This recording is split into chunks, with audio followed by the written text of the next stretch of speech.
The morning after a miracle usually feels like a nightmare. Victor Frankenstein finally achieved the impossible, and his first instinct was to run. If you've been following this journey from the Arctic ice until now, make sure to subscribe and like the video to support the channel. And hey, tell me where you're tuning in from today in the comments. We are entering a period of silence. Victor is bedridden, cared for by his best friend Henry Clerval. He's trying to forget the thing he built in the attic, but, as we know in medicine, you can't just cut out a memory like a tumor. It stays. It festers. Find your silence. Dim the lights. Let's look at the slow, painful recovery of a man who realized too late what he had done. Chapter 6. Clerval then put the following letter into my hands. It was from my own Elizabeth, my dearest cousin. You have been ill, very ill, and even the constant letters of dear, kind Henry are not sufficient to reassure me on your account. You are forbidden to write, to hold a pen. Yet one word from you, dear Victor, is necessary to calm our apprehensions. For a long time I thought that each post would bring this line, and my persuasions have restrained my uncle from undertaking a journey to Ingolstadt. I have prevented his encountering the inconveniences and perhaps dangers of so long a journey. Yet how often have I regretted not being able to perform it myself. I figured myself that the task of attending on your sickbed has devolved on some mercenary old nurse, who could never guess your wishes nor minister to them with the care and affection of your poor cousin. Yet that is over now. Clerval writes that indeed you are getting better. I eagerly hope that you will confirm this intelligence soon in your own handwriting. Get well and return to us. You will find a happy, cheerful home and friends who love you dearly. Your father's health is vigorous, and he asks but to see you, but to be assured that you are well, and not a care will ever cloud his benevolent countenance.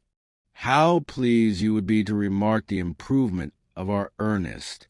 He is now 16 and full of activity and spirit. He is desirous to be a true Swiss and enter into foreign service, but we cannot part with him, at least until his elder brother returns to us.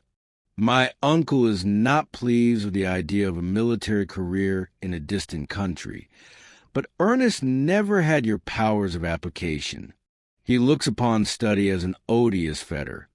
His time is spent in the open air, climbing the hills or rowing on the lake.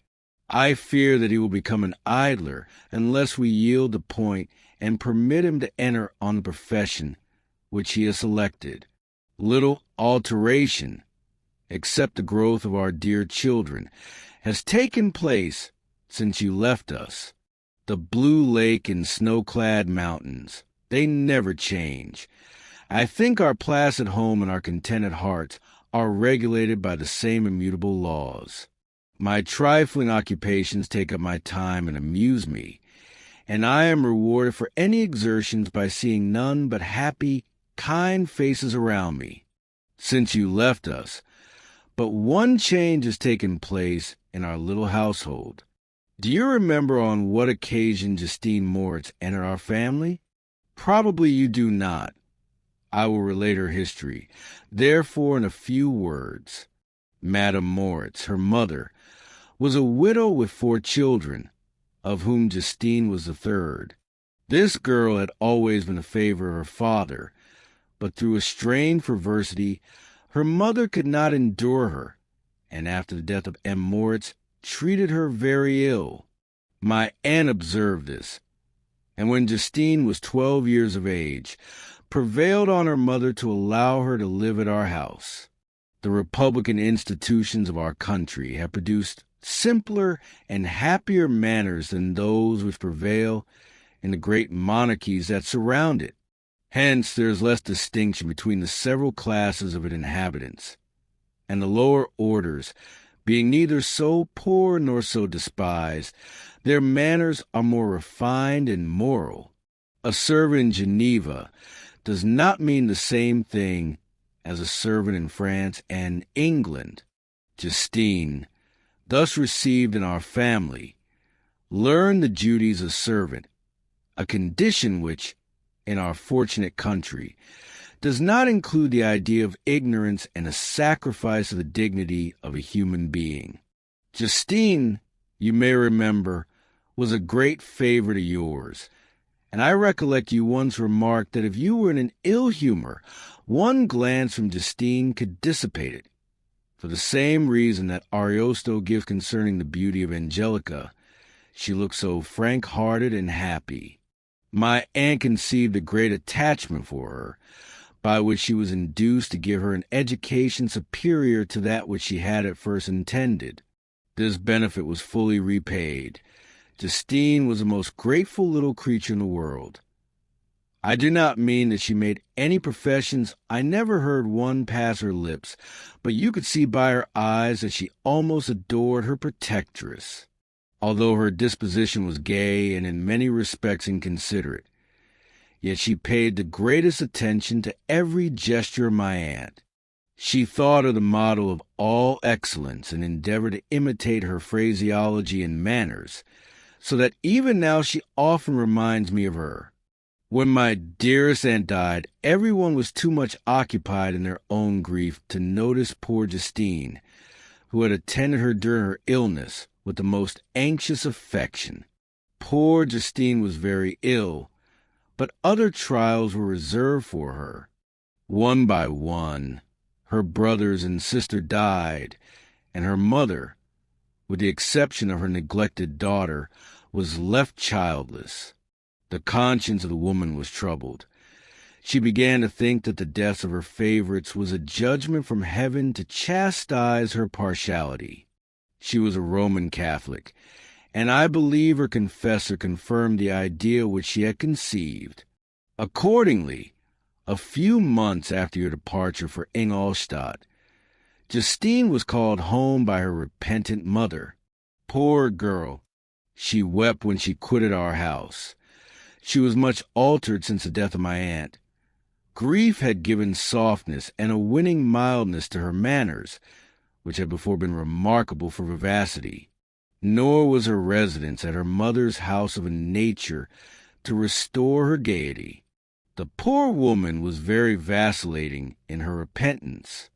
She sometimes begged Justine forgive her unkindness, but much oftener accused her of having caused the deaths of her brothers and sister.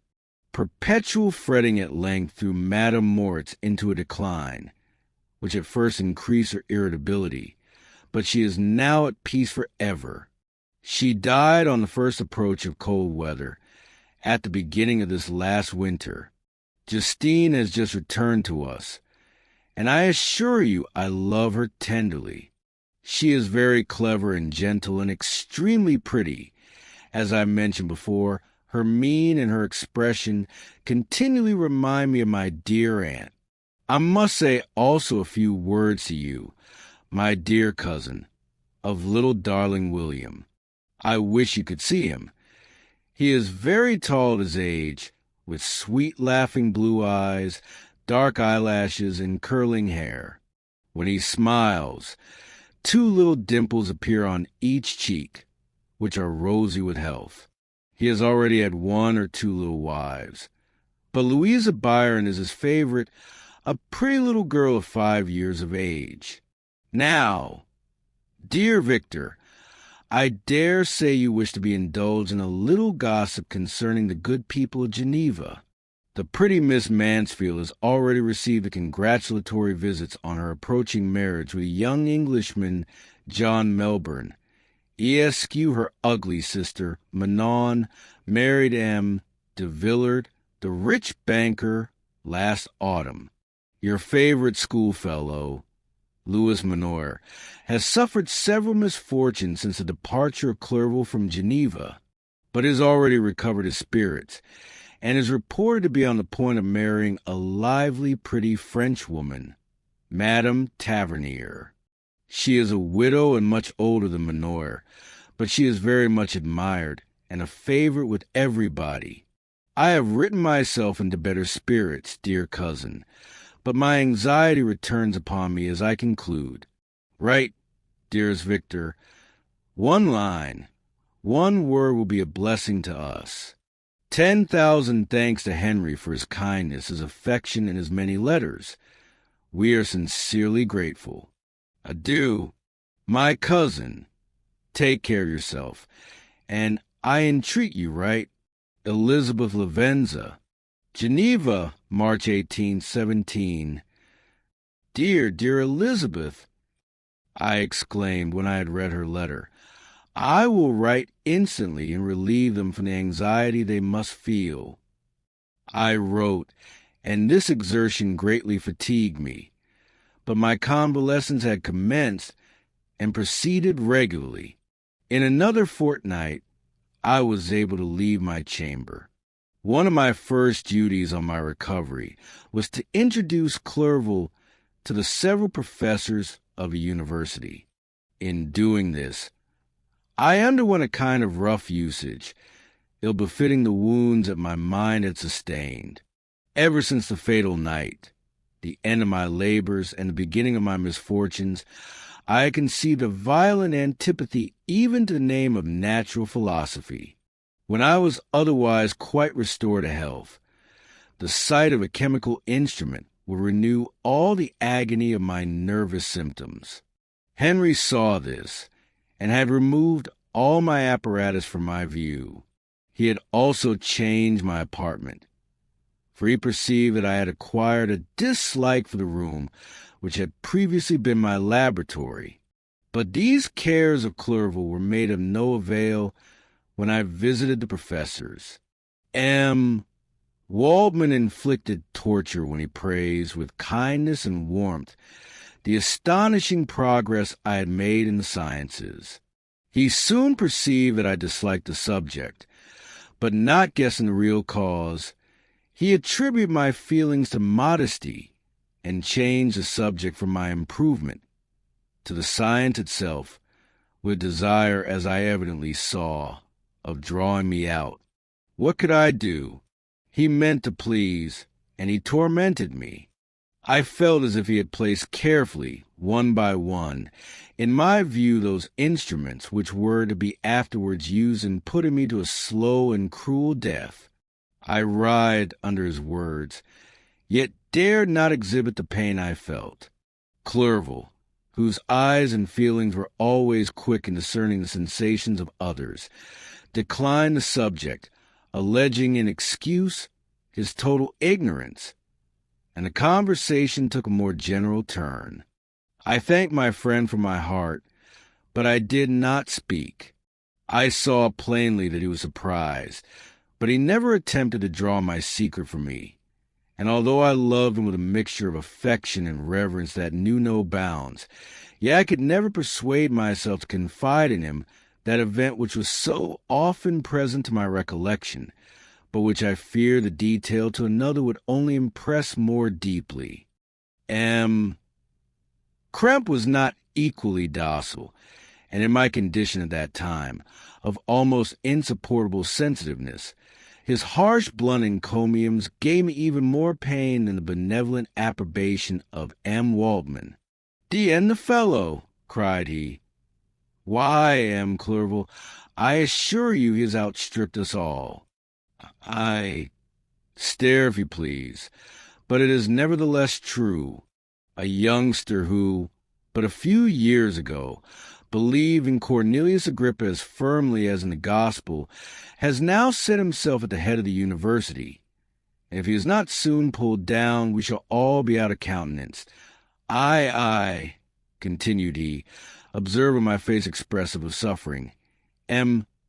Frankenstein is modest, an excellent quality in a young man. Young men should be diffident of themselves. You know, Clerval, I was myself when young, but that wears out in a very short time. Kremp had now commenced an eulogy on himself, which happily turned the conversation from a subject that was so annoying to me. Clerval had never sympathized in my taste for natural science, and his literary pursuits differed wholly from those which had occupied me.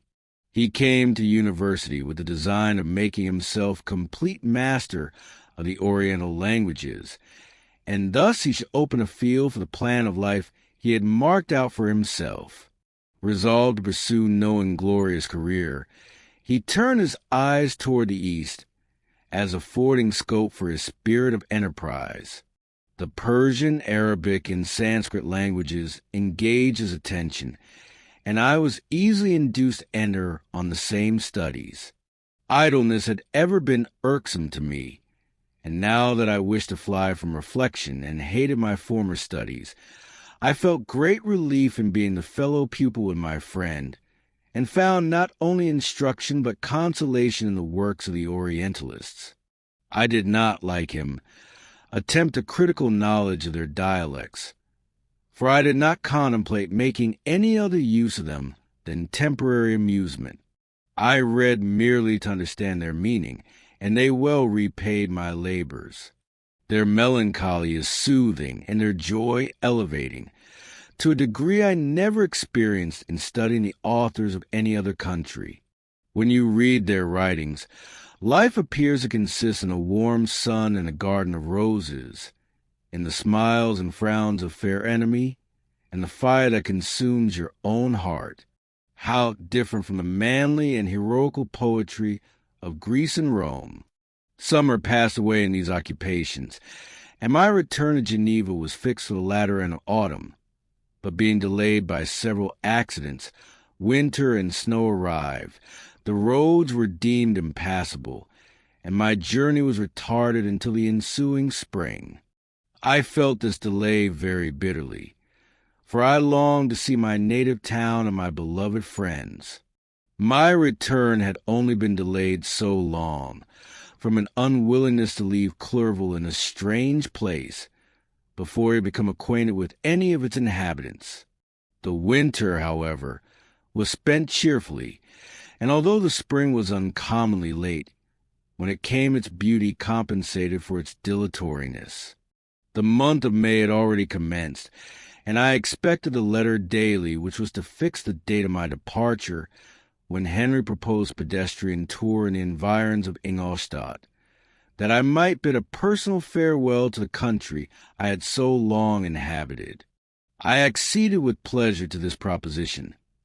I was fond of exercise, and Clerval had always been my favorite companion in the ramble of this nature that I had taken among the scenes of my native country.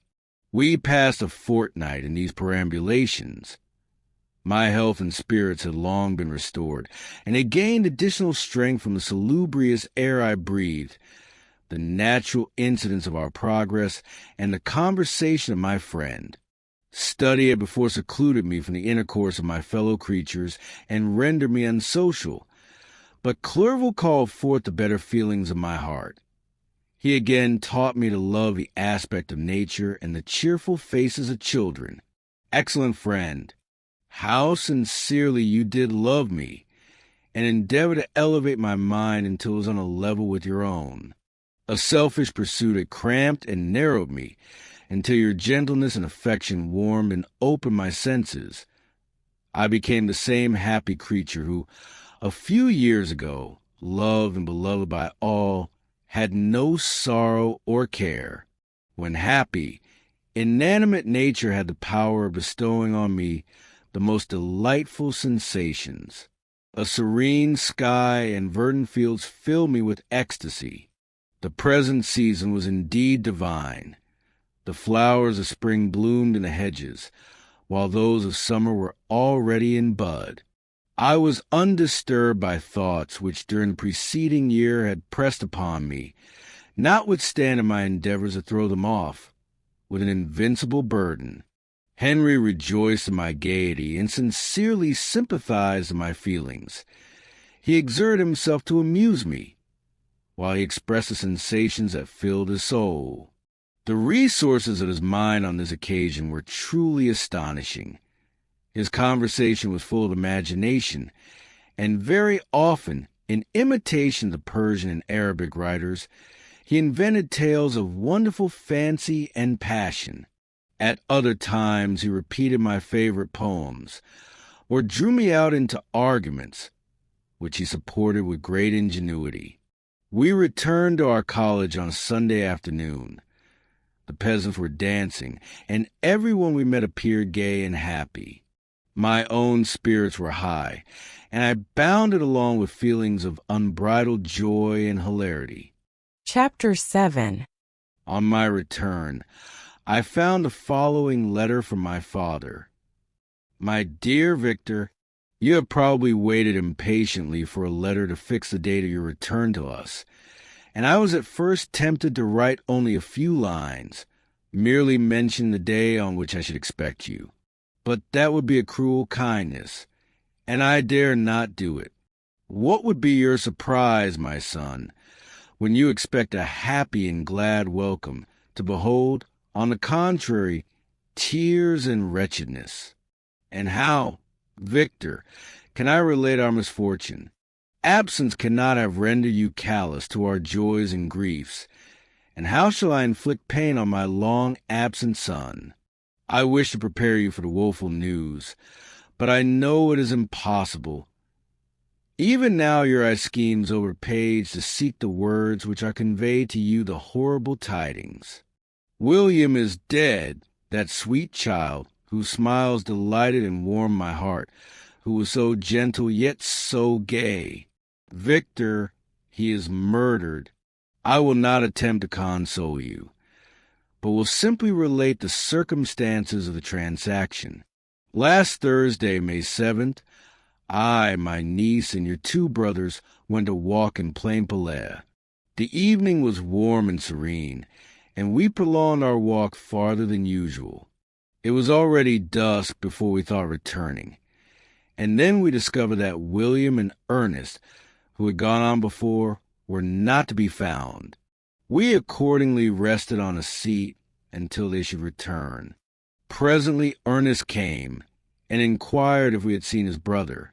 He said that he had been playing with him, that William had run away to hide himself, and that he vainly sought for him, and afterwards waited for a long time, but that he did not return.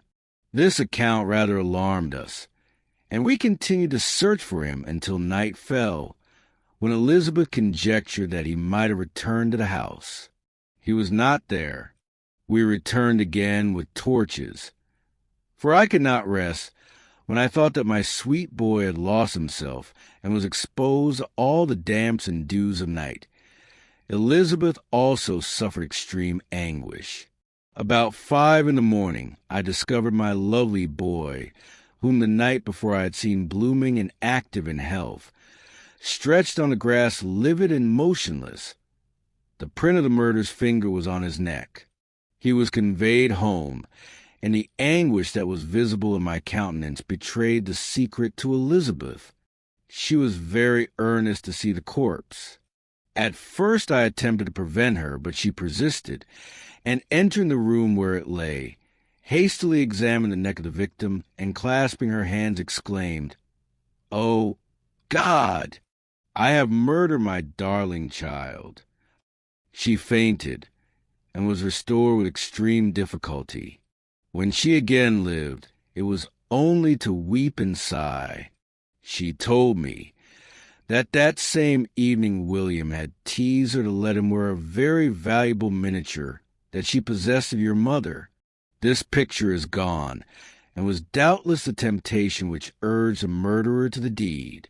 We have no trace of him at present, although our exertions to discover him are unremitted. But they will not restore my beloved William. Come, dearest Victor, you alone can console Elizabeth. She weeps continually, and accuses herself unjustly as the cause of his death. Her words pierce my heart. We are all unhappy, but will not that be an additional motive for you, my son, to return and be our comforter? Your dear mother. Alas, Victor, I now say, Thank God she did not live to witness the cruel, miserable death of her youngest darling. Come, Victor, not brooding thoughts of vengeance against the assassin, but with feelings of peace and gentleness that will heal, instead of festering, the wounds of our minds. Enter the house of mourning, my friend, but with kindness and affection for those who love you, and not with hatred for your enemies. Your affectionate and afflicted father, Alphonse Frankenstein. Geneva, May 12, 17. Clerval, who had watched my countenance as I read this letter, was surprised to observe the despair that succeeded the joy I at first expressed on receiving news from my friends. I threw the letter on the table and covered my face with my hands.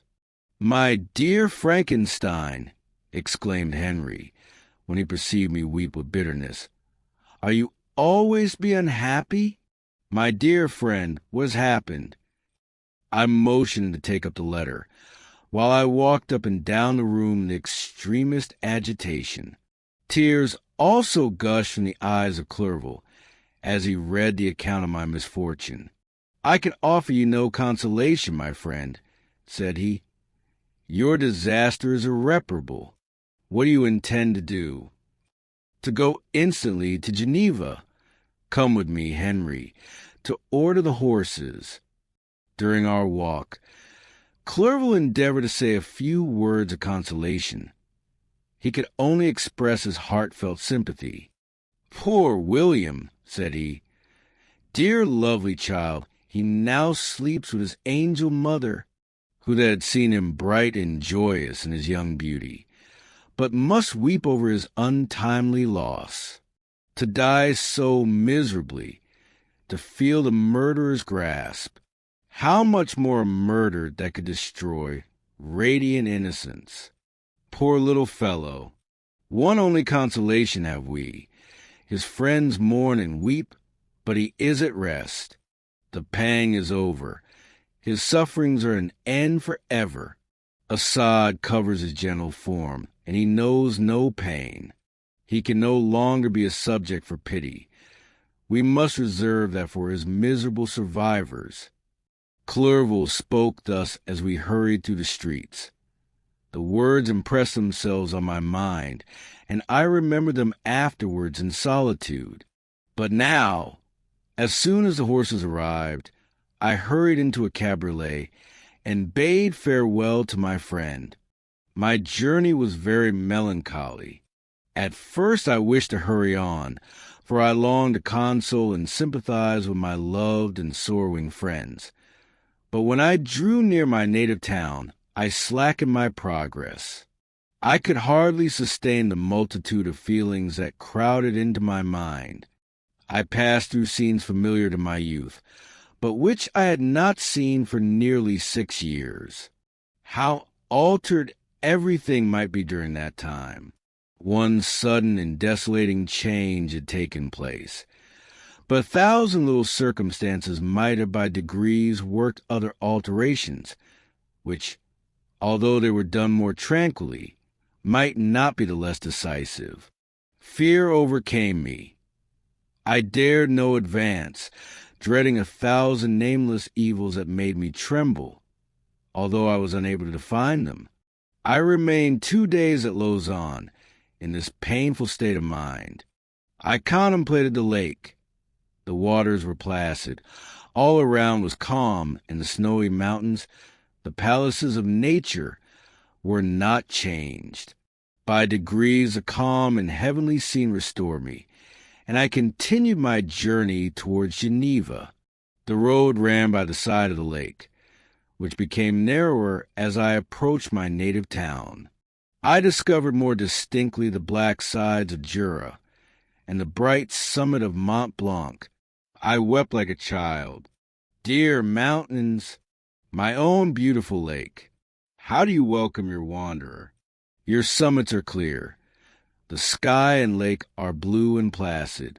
Is this to prognosticate peace, or to mock at my unhappiness? I fear, my friend, that I shall render myself tedious by dwelling on these preliminary circumstances, but they were days of comparative happiness, and I think of them with pleasure. My country, my beloved country, who but a native can tell the delight I took in again beholding thy streams, thy mountains, and more than all, thy lovely lake. Yet, as I drew nearer home, grief and fear again overcame me. Night also closed around, and when I could hardly see the dark mountains, I felt still more gloomily. The picture appeared a vast and dim scene of evil, and I foresaw obscurely that I was destined to become the most wretched of human beings. Alas, I prophesied truly, and failed only in one single circumstance, that in all the misery I imagined and dreaded, I did not conceive the 100th part of the anguish I was destined to endure. It was completely dark when I arrived in the environs of Geneva. The gates of the town were already shut, and I was obliged to pass the night at Cetron, a village at the distance of half a league from the city. The sky was serene, and, as I was unable to rest, I resolved to visit the spot where my poor William had been murdered. As I could not pass through the town, I was obliged to cross the lake in a boat to arrive at Plainpalais. During this short voyage, I saw the lightning playing on the summit of Mont Blanc in the most beautiful figures. The storm appeared to approach rapidly, and on landing, I ascended a low hill that I might observe its progress. It advanced. The heavens were clouded, and I soon felt the rain coming slowly in large drops, but its violence quickly increased. I quitted my seat and walked on, although the darkness and storm increased every minute, and the thunder burst with a terrific crash over my head. It was echoed from Salêve, the Jura, and the Alps of Savoy. Vivid flashes of lightning dazzled my eyes, illuminating the lake, making it appear like a vast sheet of fire. Then for an instant everything seemed of a pitchy darkness, until the eye recovered itself from the preceding flash. The storm, as is often the case in Switzerland, appeared at once in various parts of the heavens. The most violent storm hung exactly north of the town, over the part of the lake which lies between the promontory of Bellerive and the village of Copet. Another storm enlightened Jura with faint flashes, and another darkened and sometimes disclosed a mole, a peaked mountain to the east of the lake. While I watched the tempest, so beautiful yet terrific, I wandered on with a hasty step. This noble war in the sky elevated my spirits. I clasped my hands and exclaimed aloud, "William, dear angel, this is thy funeral, this thy dirge." As I said these words, I perceived in the gloom a figure which stole from behind a clump of trees near me. I stood fixed, gazing intently. I could not be mistaken. A flash of lightning illuminated the object and discovered its shape plainly to me.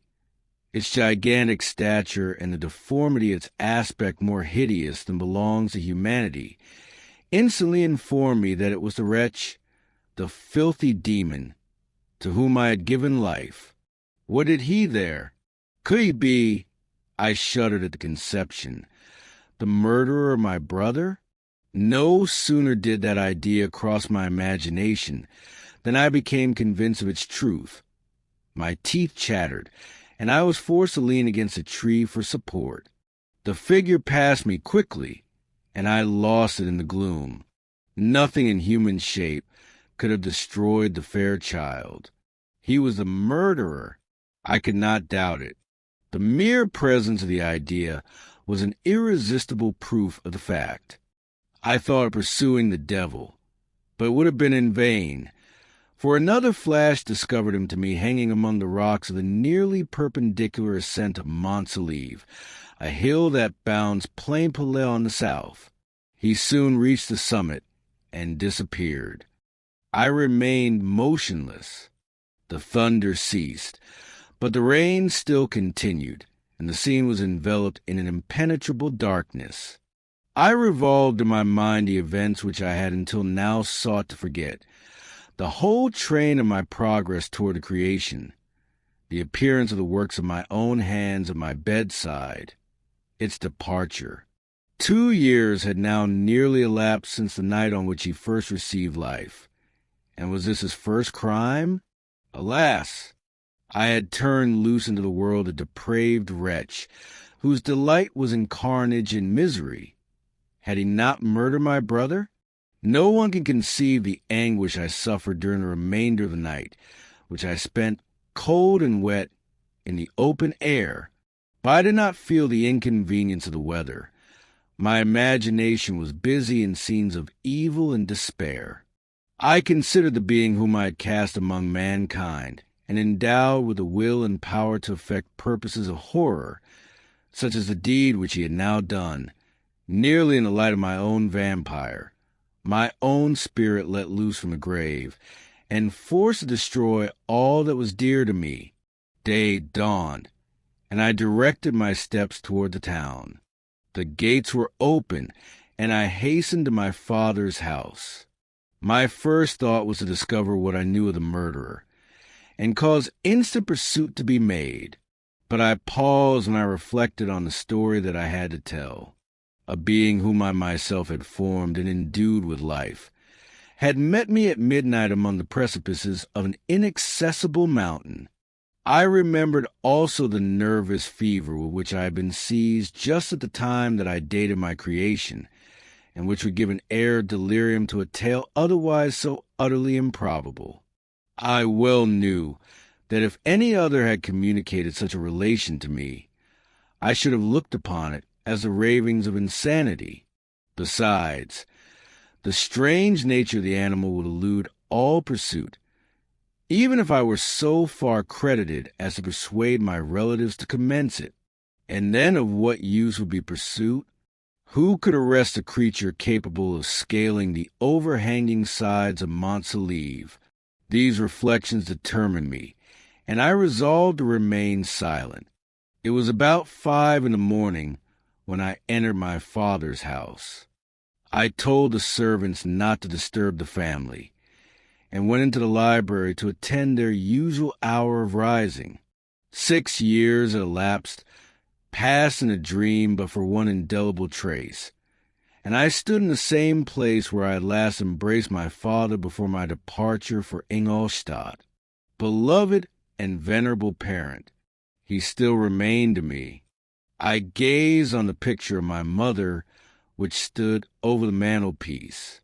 It was an historical subject, painted at my father's desire, and represented Caroline Beaufort in an agony of despair, kneeling by the coffin of her dead father. Her garb was rustic and her cheek pale, but there was an air of dignity and beauty that hardly permitted the sentiment of pity.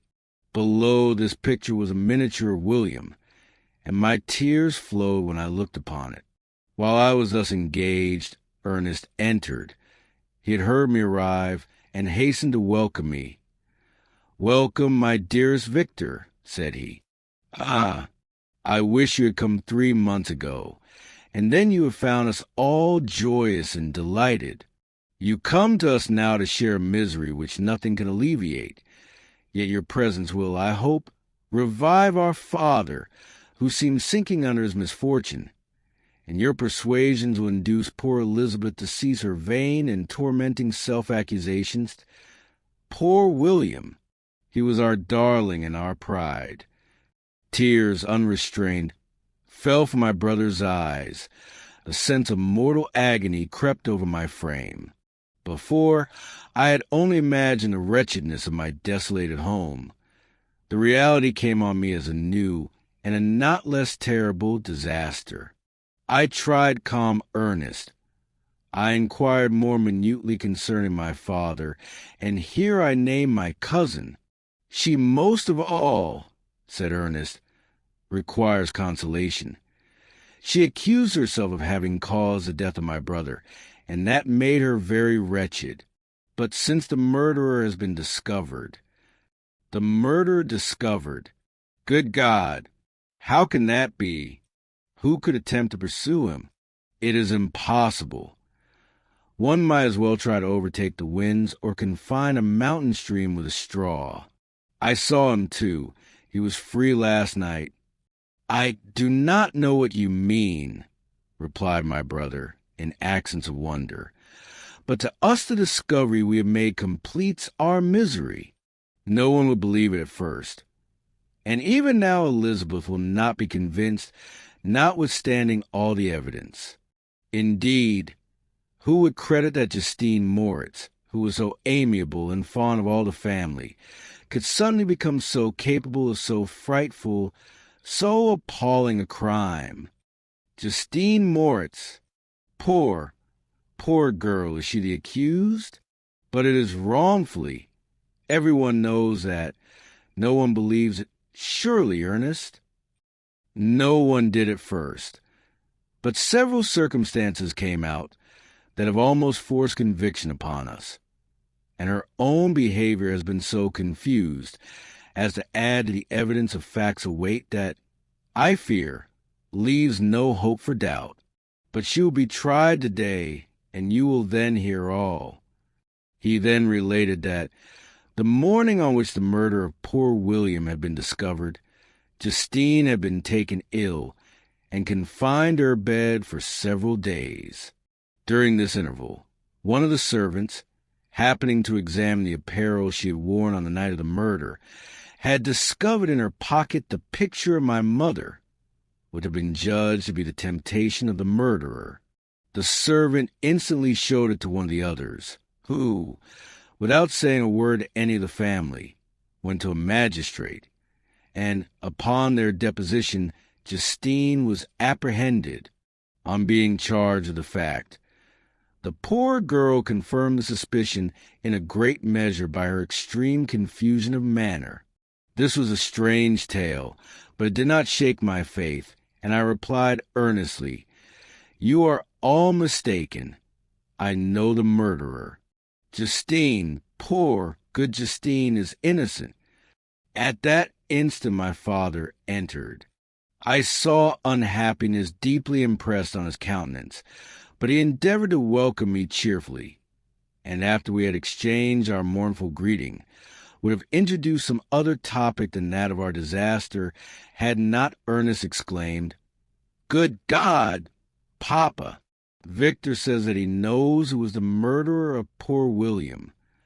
"We do also, unfortunately," replied my father, "for indeed I had rather have been forever ignorant than have discovered so much depravity and ingratitude in one I valued so highly. My dear father, you are mistaken. Justine is innocent. If she is, God forbid that she should suffer as guilty. She is to be tried today, and I sincerely hope, that she will be acquitted." This speech calmed me.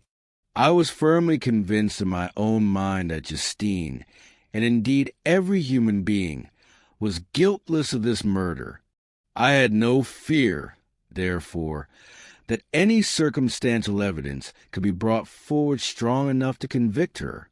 My tale was not one to announce publicly. Its astounding horror would be looked upon as madness by the vulgar. Did any one indeed exist, except I, the Creator, who would believe, unless his senses convinced him, in the existence of the living monument of presumption and rash ignorance which I let loose upon the world? We were soon joined by Elizabeth. Time had altered her since I last beheld her. It had endowed her with loveliness surpassing the beauty of her childish years. There was the same candor, the same vivacity, but it was allied to an expression more full of sensibility and intellect. She welcomed me with the greatest affection. "Your arrival, my dear cousin," said she, "fills me with hope. You perhaps will find some means to justify my poor guiltless Justine. Alas, who is safe if she be convicted of crime? I rely on her innocence as certainly as I do upon my own. Our misfortune is doubly hard to us. We have not only lost that lovely darling boy, but this poor girl, whom I sincerely love, is to be torn away by even a worse fate. If she is condemned, I never shall know joy more. But she will not. I am sure she will not.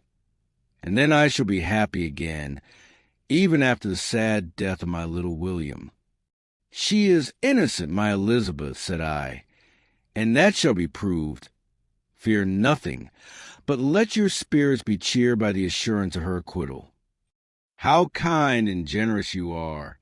Everyone else believes in her guilt, and that made me wretched, for I knew that it was impossible. And see everyone else prejudiced in so deadly a manner rendered me hopeless and despairing. She wept.